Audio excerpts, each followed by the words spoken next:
പിതാവിന്റെയും പുത്രന്റെയും പരിശുദ്ധാത്മാവിന്റെയും നാമത്തിൽ ആമേൻ. ജൂൺ 14 ശനിയാഴ്ച. അമ്മേ പരിശുദ്ധ അമ്മേ, അമ്മേ പരിശുദ്ധമേ, ദൈവമാതാവേ, കൃപാസനത്തിലൂടെ ഞങ്ങളുടെ ദേശത്തിനും അമ്മ മധ്യസ്ഥം തേടി തന്ന എല്ലാ അനുഗ്രഹങ്ങൾക്കും കൃപകൾക്കും ഞങ്ങളിപ്പോൾ ഹൃദയം നിറഞ്ഞ നന്ദി പറയുന്നു. അമ്മേ പരിശുദ്ധമേ, ദൈവമാതാവേ, 2004 ഡിസംബർ 7 ഉച്ചകഴിഞ്ഞ് 2:30 കൃപാസനത്തിൽ സംഭവിച്ച അമ്മയുടെ പ്രത്യക്ഷപ്പെടലിനെക്കുറിച്ച് തിരുസഭയ്ക്ക് സമർപ്പിച്ചിരിക്കുന്ന പഠനരേഖകളുടെ സഭാത്മകമായ പഠനം ആരംഭിക്കുവാൻ ഞങ്ങൾ പ്രാർത്ഥിക്കുന്നു. അമ്മേ പരിശുദ്ധമേ, ഭൂസ്വർലോകങ്ങളുടെ രാജ്ഞിയായ അങ്ങേയ്ക്ക് ഭൗമസംരക്ഷണത്തിനായി പ്രപഞ്ചപ്രകൃതിയെ തന്നെ തിരുസഭ പ്രതിഷ്ഠിക്കുവാൻ ഈ പ്രത്യക്ഷീകരണം വഴി ഇടയാക്കണമേ. പരിശുദ്ധമേ, ജപമാല മാതാവേ, സകല പ്രാർത്ഥനയോടും ചേർത്ത് ഞങ്ങളിപ്പോൾ പ്രാർത്ഥിക്കുന്ന ഈ കുടുംബത്തിന്റെ പ്രത്യേക നിയോഗം പറ മക്കളെ.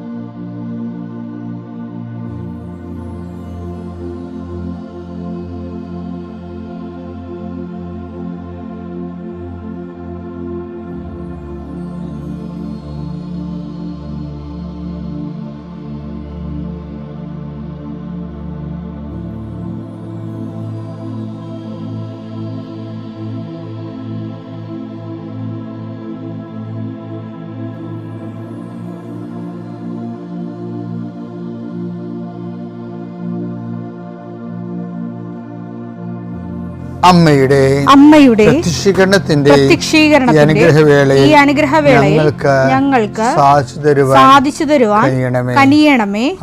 ആമേൻ. വിശ്വാസ പ്രമാണം.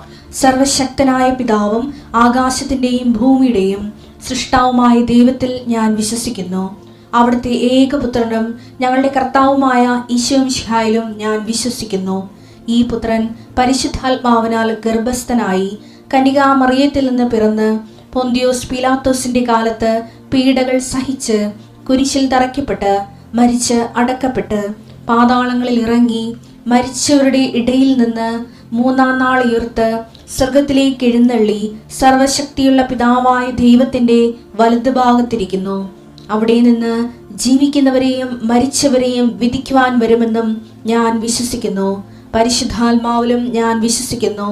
വിശുദ്ധ കത്തോലിക്കാ സഭയിലും പുണ്യവാന്മാരുടെ ഐക്യത്തിലും പാപങ്ങളുടെ മോചനത്തിലും ശരീരത്തിന്റെ ഉയർപ്പിലും നിത്യമായ ജീവിതത്തിലും ഞാൻ വിശ്വസിക്കുന്നു. ആമേൻ. സ്വർഗ്ഗസ്ഥനായ ഞങ്ങളുടെ പിതാവേ, അങ്ങയുടെ നാമം പൂജിതമാകണമേ. അങ്ങയുടെ രാജ്യം വരണമേ. അങ്ങയുടെ തിരുമനസ് സ്വർഗത്തിലെ പോലെ ഭൂമിയിലും ആകണമേ. അന്നു വേണ്ടുന്ന ആഹാരം ഇന്ന് ഞങ്ങൾക്ക് തരണമേ. ഞങ്ങളോട് തെറ്റ് ചെയ്യുന്നവരോട് ഞങ്ങൾ ക്ഷമിക്കുന്നത് പോലെ ഞങ്ങളുടെ തെറ്റുകൾ ഞങ്ങളോടും ക്ഷമിക്കണമേ.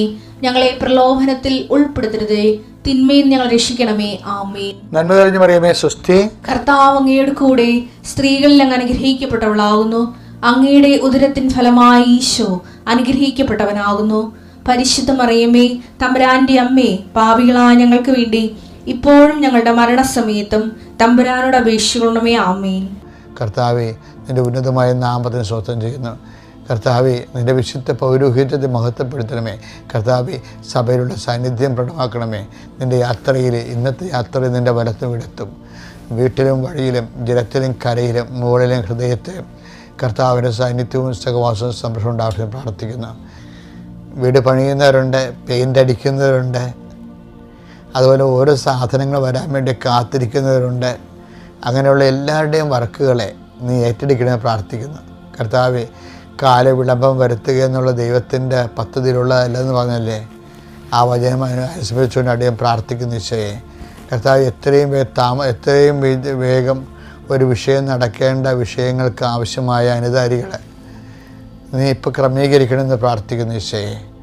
കർത്താവ്, വ്യക്തികളിൽ നിന്നുണ്ടാകുന്ന ബന്ധനങ്ങൾ, അവരെ തരാതെ പിടിച്ചു വച്ചിരിക്കുന്ന പണം, തരാതെ പിടിച്ചു വച്ചിരിക്കുന്ന സർട്ടിഫിക്കറ്റുകൾ, തരാതെ ഓരോ കാര്യങ്ങൾ പറഞ്ഞുകൊണ്ട് നമ്മളെ മനസ്സ് മടുപ്പിച്ചുകൊണ്ട് നമ്മളെ മാനസികമായി പീഡിപ്പിക്കുന്ന അവസ്ഥകൾ യേശുക്രിസ്തു ഉന്നതമായ നാമത്തിൽ നീങ്ങിപ്പോകട്ടെ എന്ന് കൽപ്പിക്കുന്നു.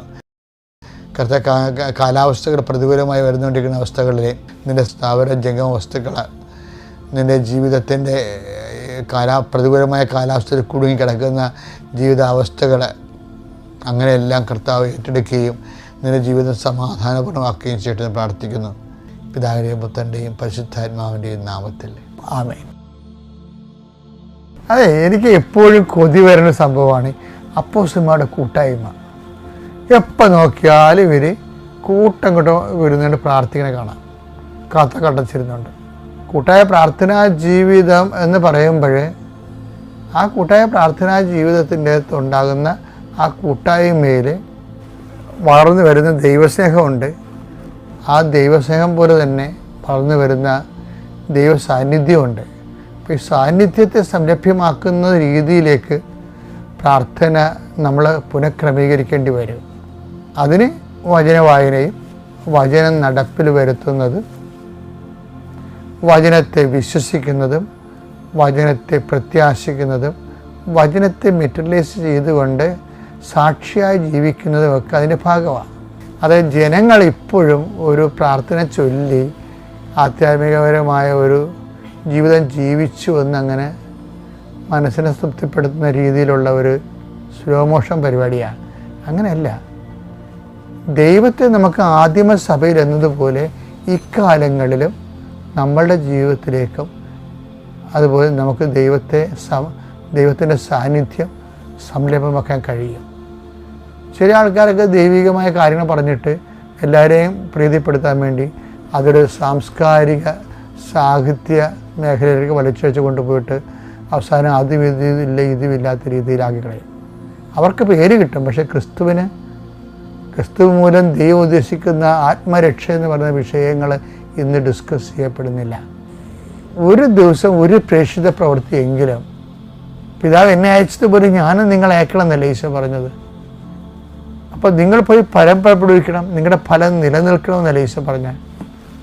അപ്പം നിലനിൽക്കുന്ന ഫലങ്ങൾക്ക് പ്രാധാന്യം കൊടുത്തുകൊണ്ട് വേണം ഉടമ്പടിക്കാരെ, കർത്താവുമായിട്ട് ഉടമ്പടി ജീവിതം നയിക്കുന്നവർ, ഞാൻ അവരെയാണ് അഡ്രസ്സ് ചെയ്യണത്.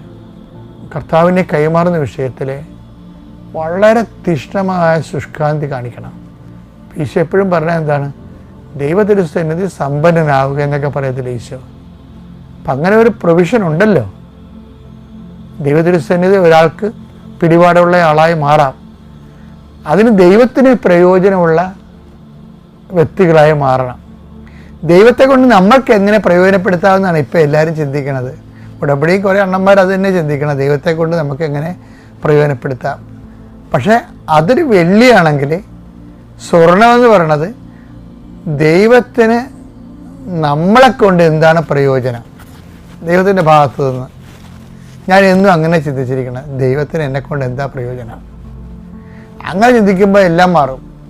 ദൈവത്തോട് ചേർന്ന് നിൽക്കുന്നതിൻ്റെ ഒരു ഉദ്ദേശം ദൈവത്തിൻ്റെ ക്യാഷ് ആൻഡ് കൈൻ്റെ അടിച്ചു മാറ്റി. ചില ആൾക്കാരുടെ സംഭവമല്ല.